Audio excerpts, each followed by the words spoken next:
Welcome to This Week in Missouri Politics. We're going to take a break from some of the state things going on in Jefferson City. Talk about a race throughout that it will impact the nation in the U.S. Senate.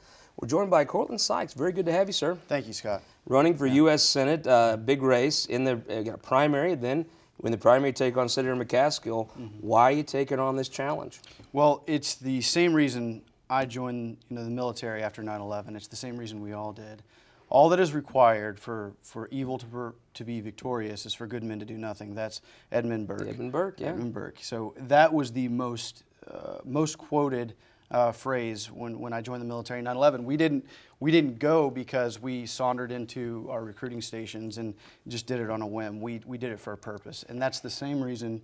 The same crisis I see in Washington right now. We have ever-expansive government. We have a growing government. It's grown, overgrown itself since the last 20, 24 years. And this is an opportunity. I think we have to be responsible. People have to go to Washington, and they have to start ripping the wires out of big government. Okay, so what'd you do before now?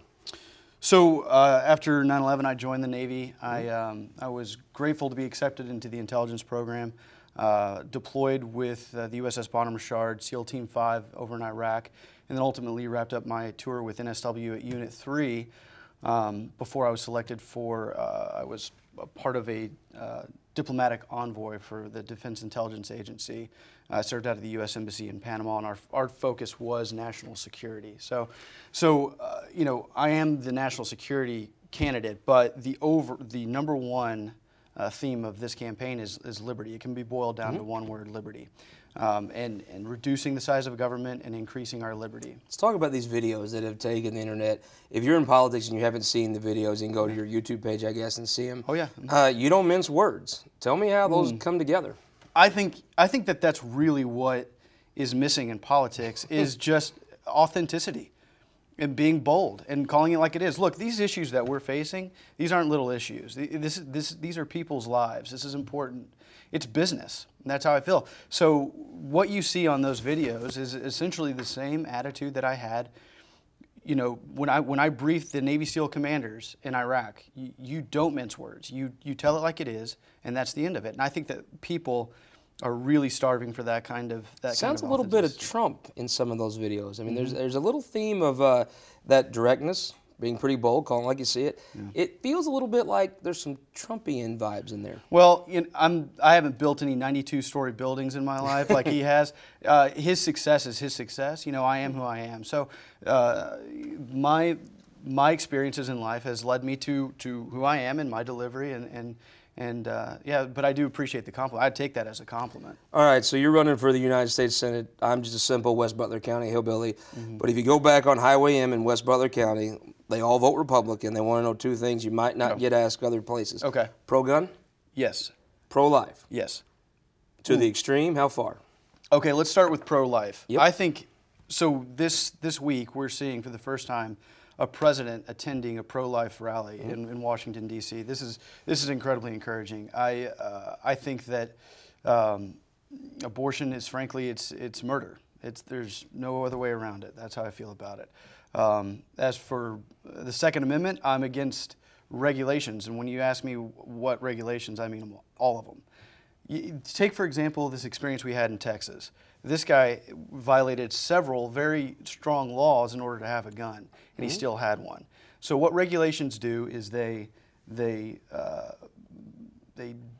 basically disincentivize honest and good citizens from having a gun. I talk to people all the time.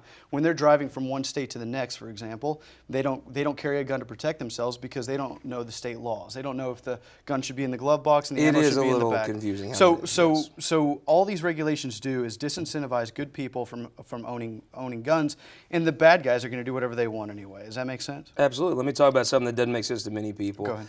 An issue that's affecting the U.S. Senate now, these government shutdowns. There's these shutdowns on budgets, these debt ceiling things. Is there a point at which, what could you do? I mean, you come in pretty bold and bombastic, but in order to avoid these, don't you have to find some compromise and a way to stop having these issues every 6 months? Right. So the number one thing that you will learn, in my experience, in the military, was teamwork. That's it. That's number one. You are not... Can you make Democrats a part of that team in the U.S. Senate? You have to. Yep. You have no choice. Now, that doesn't mean I have to compromise on my conservative values or principles. That doesn't mean that. But to not be willing to have a conversation and not be willing to do what's best for the American people, that's what we're talking about. Yeah. We're not talking about party politics anymore. That theme is going out the window. And that's what you're seeing in Washington, and that's why we're having to have these government shutdowns.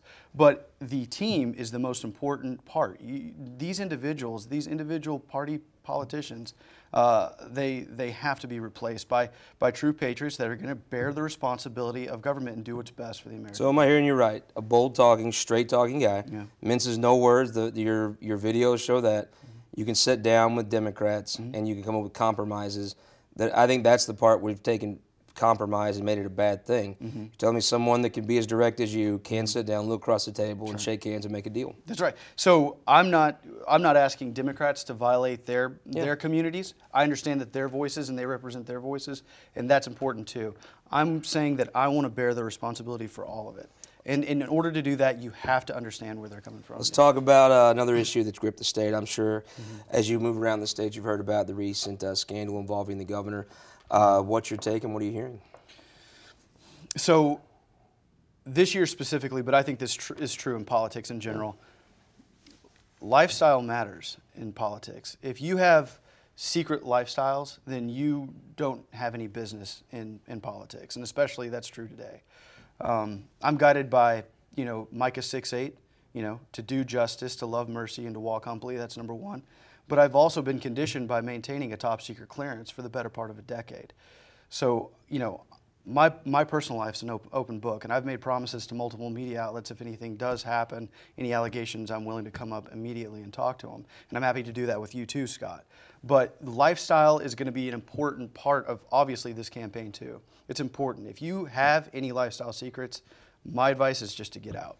Wait, touch on that. You tried to help Roy Moore save that race. What did you learn from that? So what I learned was Roy was innocent. That's the first thing.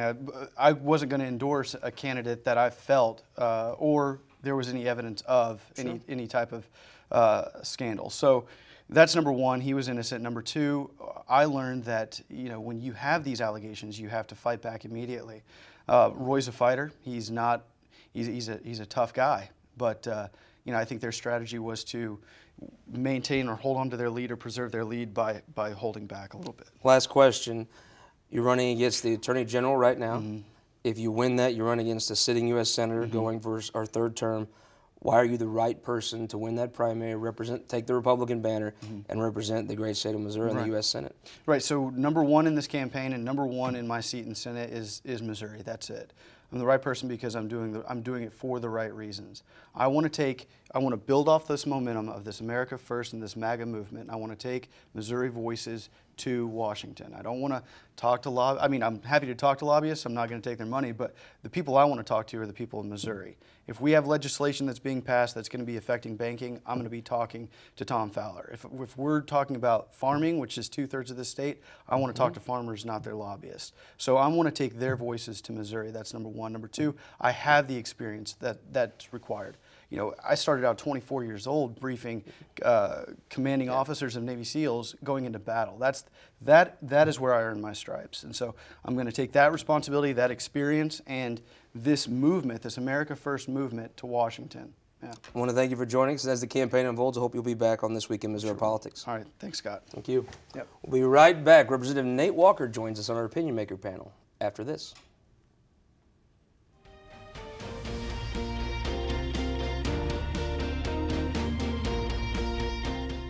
In 2008, Republic Services acquired the Bridgeton landfill in a merger. Since then, we've invested $200 million to clean up the site and to maintain environmental compliance. We do that while staffing the facility 24/7. That's because we support permanent solutions that are safe for our neighbors and clean up the environment. We're committed to doing what's right. That's what drives us every day. We're a part of the community, and we are here for the long haul. Republic Services. We'll handle it from here. My name is Eric Philippi. I'm a veteran, a carpenter, and a father. When Eric Greitens said he was going to change politics as usual, folks like me didn't think the first thing he'd do as governor was take dead aim at our jobs and our families' livelihoods by working to repeal prevailing wage. Call Governor Greitens. Tell him to protect prevailing wage and to protect my family, not destroy it.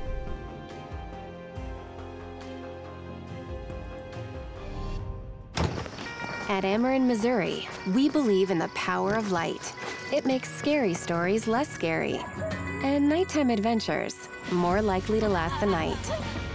A bright enough light can illuminate opportunities to affect positive change, neighborhoods that need a helping hand, and the advancements needed to ensure tomorrow is a little cleaner than today. Transforming the future of our community by shining light in every direction. That's energy at work. Ameren, Missouri.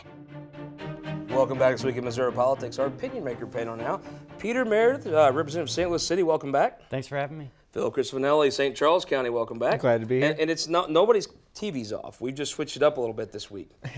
So Republican Democrat. Representative Gina Mitten, welcome back to the show. Thank you. Always my pleasure. And first time on the show, representative from Kirksville, Nate Walker, and winner of the Geyer Award. Congratulations, well, sir. Thank you very much. It was a big week for getting recognized by the University of Missouri Alumni Association. I was very honored and humbled by that. Kudos to that. It was you were in the news a lot this week with that award. You were one of some Republican legislators that stepped forward and asked the governor to consider stepping aside.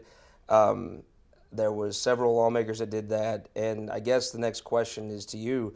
When you get back on Monday, the question may be to the House, do you have your own separate probe into the situation to try to find out for yourselves what happened? Well, I think that's very possible. I think the Speaker, Todd Richardson, is a man of integrity, and he's handled a lot of things in the House quickly, yes. And so I think that could be a possibility. It could be a joint group of senators and House members. There's been lots of reports that they're looking at maybe some different people that have great integrity to be the chairman or co-chairman of this committee. So I think there's going to be some sort of investigation talk continue. And we don't know what the weekend has hold for us, but certainly it's a different week in the Capitol than it was a couple weeks ago. And the first week we had prayer breakfasts, and then we had the State of the State, and then the events afterwards. And now things kind of, nobody knows what. But in the House, Speaker Richardson has kept us at task. We've had committee hearings, and we passed out 3 bills, third read them, and that's pretty early for the session, and they're on their way to the Senate. So we're doing our work, and I think that's the reputation and what Speaker Richardson has always did. He's tried to move things along. He has handled a few of these. Representative Mitten, it seems like the House has moved on and continue to do their work, but how long do you give the Speaker to make these decisions? Well, I don't have a crystal ball about that, obviously. I think that it is important, though, to recognize that we are doing business, but it's still a major distraction for us as legislators. It's a major distraction for the entire state of Missouri. We have a budget that we need to pass and need to be working on, and we already know that we're looking at some really significant challenges in that respect. So it just seems to me that we need to, our job is to go in and work for the people of the state of Missouri. And I think that we need to go in there, work on our budget, and focus on the tasks that we were actually charged with doing, at least for the short term. There's already investigations pending from former Representative Gardner for the circuit attorney, and apparently or possibly on a federal level as well. So let's go and let's work on our budget and let's work on legislation and do our jobs and let that play out. Representative, you've been somebody that said, hey, let's be calm here. Is the fact that you have a speaker like Todd Richardson part of your calculus in saying, hey, let's see what the facts are? Yeah, I always know that Todd will do the right thing. I don't say it too often, but I completely agree with Gina. I think we need to take a deep breath. There's already one investigation going on in the city of St. Louis. I don't know that an investigatory committee of politicians really helps this situation in any way. I think we need to slow down, let the facts develop, and then make a rational decision based on what they are. Committee of politicians or a committee of some of your colleagues, what do you think really, I mean, the situation, I think that this, we do tape this on Friday morning, so this is a story that's developed hourly, pretty much for a week and a half. What do you think the right move is? And I do think you might have the right person leading that chamber to make that decision. I tend to agree, actually. I think there will be a responsible choice made. To be honest, if an investigation is pursued, I hope that we start looking into some of the other patterns of corruption that we've seen in the governor's office with the dark money and other ethics questions that have happened.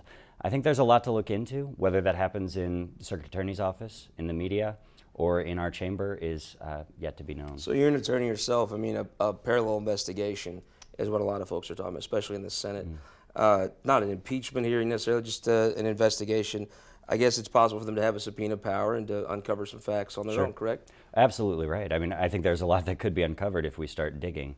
That said, I tend to agree that it's our job to focus on policy. We've got a lot of work to do in this state, a lot of real issues that matter. I think this is in a large part a distraction to us doing our jobs, and that's unfortunate.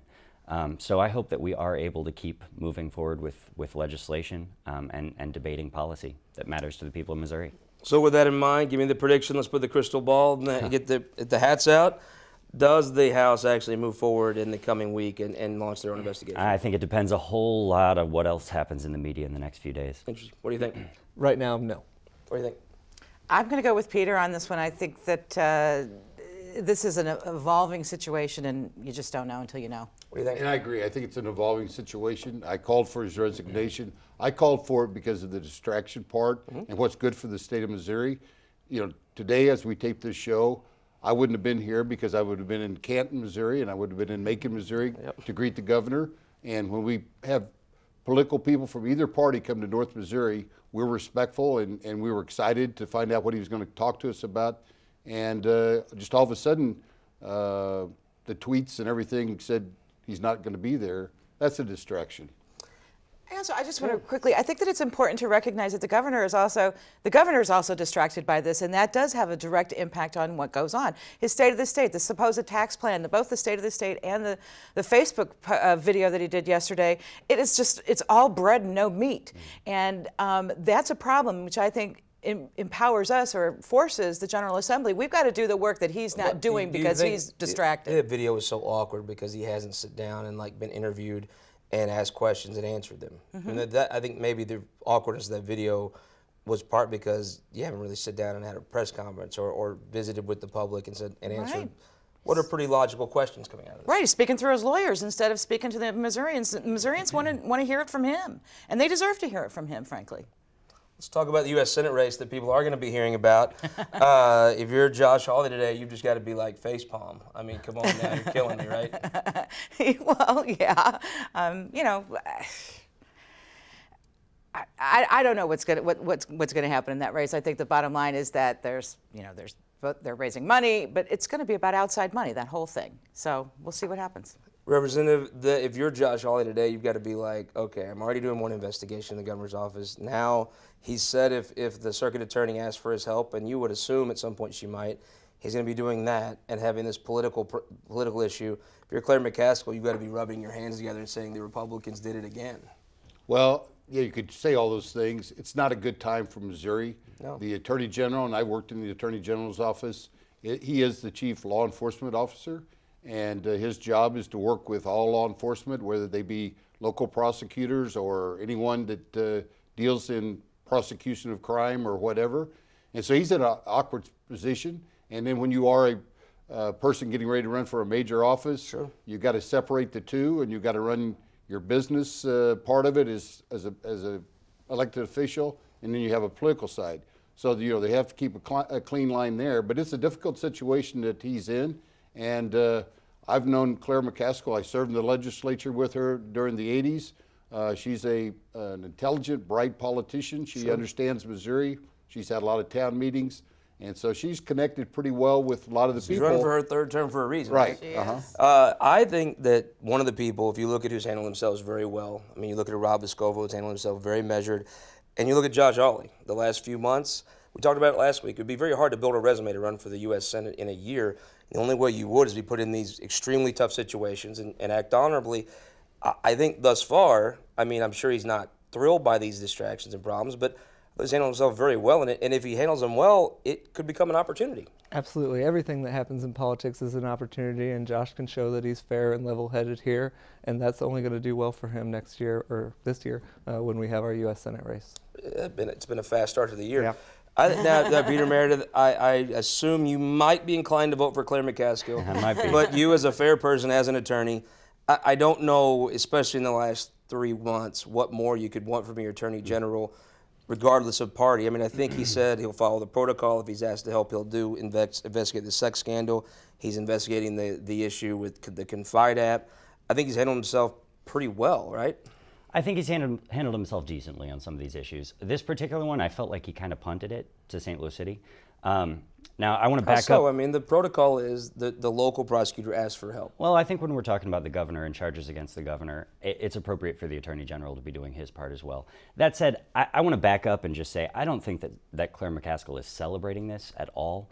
You know, I think she understands there are victims involved, there are families and children involved. She's not celebrating. But one thing we are seeing, and this affects Josh Hawley as well, I think Missourians are recognizing that from the federal government down to our state level, this whole idea of outsiders coming in without credibility or proven experience, and now we're seeing all of these allegations of corruption and breaches of trust.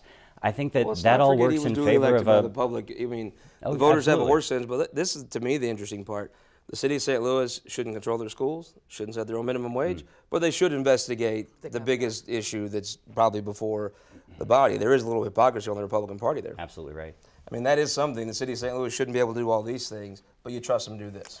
Well, yeah, and again, though, I think that part of the issues with what the Attorney General did was that, you know, he has to work within the scope of his authority, and I don't believe that the law gives him the scope of the authority to actually prosecute that case. I don't know that that means that he can't sort of do his own investigation, but I think you make a really great point about the fact that local control doesn't allow the city of St. Louis to do a bunch of stuff. You know, the General Assembly has precluded them. When we don't really want to deal with this, you can right, exactly. Yeah. But we're more than happy to pile this this issue However, onto it is protocol Kim for them to lead the. It is. So, last question on this U.S. Senate race. If the governor is still the governor in October, I mean, Claire McCaskill, while she might not be celebrating it, she's using this, right? I don't know if she is or not. I think that race is still a long ways off. We got to have primaries before. That was an interesting thing. It sounds like you may know something some of us don't. What do you mean? Well, I just think that it's a day-by-day thing in life in general. In politics, 24 hours can be a major deal. We've learned that. And we're still, you know, 9-10 months away from a general election. There's going to be primaries that take place, and some of those primaries may have consequences on the general election. Spoken like a man that's ran for office before. But let's talk about an issue that is legislation pending. The House moved some ethics bills. Representative, what are in those ethics bills? Yeah, well, we got a complete gift ban done in the House, just as we did last year. It's now going to go to the Senate. And, you know, as conservatives, we often talk about running government like a business, and much of corporate America has tighter gift rules than we have in Jefferson City. So something needs to be done, and I look forward to working that through the legislative process. I mean, what's the downside of the bill you passed? Well, I think it's going to struggle in the Senate, and so they're probably going to have to make some modifications if they want to move it at all in order to get it passed. But on principle, I think it's better than the status quo. Peter, Meredith, can Republicans pass an ethics bill if they're quiet about the ongoing scandal? I would be surprised. They may have more pressure on them to pass an ethics bill so they can say that they are doing something on ethics. I will say I don't think this was a complete gift ban. We still have group expenditures allowed. We also may have opened the door, like we did with Amendment 2, for less transparency in the gifts that are happening. We created some new exceptions to what's an allowed expenditure and took away the reporting requirements for them. Meanwhile, we also refused to pass an amendment that would have made us accountable for violations of this, not just lobbyists and companies or nonprofits that hire them. So I do think it's a step in the right direction toward some ethics reform that my constituents care about, but we could have gone a lot further with this. Representative, so currently you go to dinner. If someone takes you to dinner, they document what you had, how much it cost, absolutely, what client they represented when they did it. They turn it in at the end of the month, and that's public. Right. Under the new system, won't they just give to your campaign, you pay for it, and no one will ever be the wiser? That's possible. I mean, yes, there are absolutely issues with this bill, and I think that Aren't there issues any time you're trying to regulate money, and it ends up making like with Amendment 2, far less transparent? I think that the transparency piece could have remained in this bill, and that's a major flaw. I still voted for it, and I hate the phrase, but I'm not going to let the perfect be the enemy of the good. Sure. But and I hate that phrase, but I still voted in favor of it because I do support the ban. But the fact that we're losing transparency, and that in combination with Amendment 2, as Peter mentioned, it's a big problem, I think, and I think that Missourians are eventually going to start to realize what's going on there, where's this money coming from, the dark money, you know, the new Missouri, all of that stuff. I think that it's an evolving problem that's going to have more constitutional amendments. Do people snicker when you don't address some of the dark money issues, but you're addressing a hot dog? Absolutely. Yeah, I mean, absolutely. And I think that that's valid. But again, the problem that we have, I believe, is because the General Assembly is not acting on these issues in the way that the Missourians have told us repeatedly that they want us to act, we end up with things like Amendment 2, which has problems. And Amendment 2, my prediction is that it's going to be sort of like the Hancock Amendment. It's going to be in litigation on and off for years until something else sort of breaks the logjam. Representative, you give up transparency in pursuit of righteousness. Do you deserve to get neither? Well, I fully like transparency, and I've talked to the governor during the last year about transparency and dark money and those kind of things. We differed in opinion on it, but I voted for the bill. I supported it in the past. I've kind of put my own self-discipline on it, so my ethics report is always 0. If you take me out to dinner, I'll either pay for it then or I will get a bill from you and then I'll reimburse you. But I do that on a regular basis. I'm not judging others, but I do think that we need to have transparency and people need to know where we get our money and where it comes from. Give me a quick prediction. Senator Bill Eigel brought forward a very comprehensive tax plan. He announced it last month. He's heard it in committee today. Do you believe you will get to vote on that in the Missouri House of Representatives?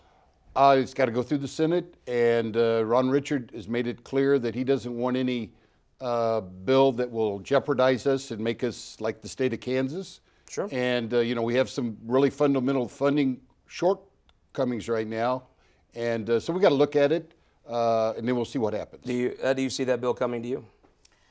I hope not. Senate Bill 509 hasn't kicked in. We're already we need to weather that storm before we build another one. Your senator, do you see that bill? We're going to do some sort of tax reform, so something will come out of the House as well. What do you think? I agree with the two of them. I essentially hope not. I don't want to go further down the path of Kansas. Kansas Republicans even already undid the bill that we are just now seeing go into effect here.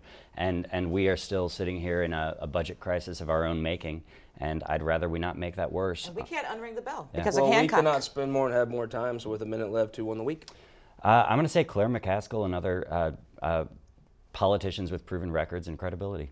Who won the week? I'm going to say Congressman Ann Wagner for becoming a grandmother for the first time.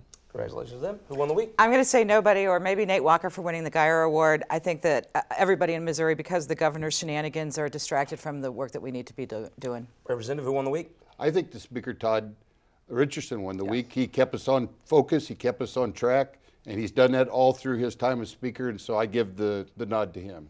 I'll say friend of the show, longtime Republican consultant, Joe and Emily Lakin had their first child this week. Congratulations to them. And we will see you next week on This Week in Missouri Politics.